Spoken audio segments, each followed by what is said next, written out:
Tai ką? Tai mes esam Lietuvos balso reporteriai ir esam... Šarūnas.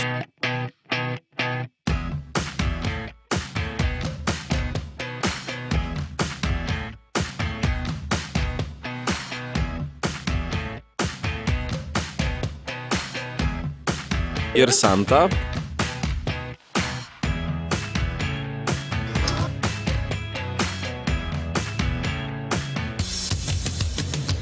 Kaip čia taip atsitiko, kad tu visai ne tos ryties asas patekai čia? Iš tikrųjų, man labai patinka kalbėti ir šnekėti. Kuo jūs vardu, mergaitės? Raimonda.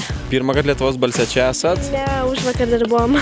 Bet tai kaip čia gražu, ne? Jo. Jūs esate tokios ryškios, aš tai jūs tiesiai į sceną iš viso vešiu dabar. Tai kaip prie šito projekto galėtumėt prisijungti? Nežinau. O ką labiausiai pastebėt, kai žiūrit, kad išėjo atlikėjas į sceną? Man įdomu, Santa, iš kur tu čia atsidūrė? Mano draugai tiesiog mane privertė čia dalyvauti. Aš visai nenorėjau. Ačiū draugams. Ačiū draugams, taip. Jonas, kaip jaučiatės šiandien? Šiandien labai puikiai, įdomi šventė.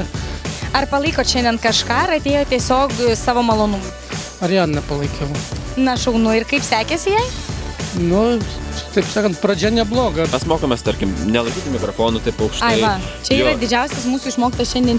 Jo, nes mes abu esam tokie visiškai viščiukai. Švieži. Jo, tai sako, nekiškit mikrofonų į akį, arba į ausį.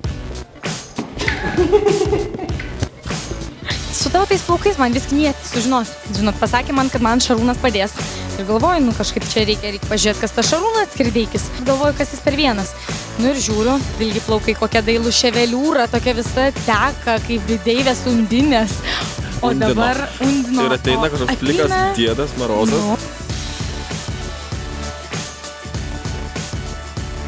Iš kur esate? Iš Klaipėdos. Palaikyti ar tiesiog savo malonumui? Žinoma, palaikyti sūnų. Kuo vardu sūnus? Arvydas. Ar Arvydas jau pasirodė? Taip, taip. Ir kaip jam sekėsi? Puikiai. Ar pasirinko kažkas iš mokytojų? Pasirinkau. Su Katažina Arvydas dar. Pasirinkau Katažiną. Nuostabu. Prašau, ar patenkinti esat sūnaus pasirinkimu? Nu, jo teisė rinktis. Man primeni tokią aktorę dainininkę, dalyvavusią ne viename seriale, Lina Rastokaitė. Norėčiau padaryti balsavimą. Balsuokite, kas manote, kad mano kolegė yra Santa žiauriai panaši į aktorę Liną Rastokaitę. Ir balsuokite, tai yra like. Jeigu manote, kad jinai nepanaši, tai tada komentuokite, kad jinai nepanaši. Santa Marija. Aleliuja. Užteks tos meilės reikam. Nepamirškite sekti Lietuvos balso naujienų Twitteryje.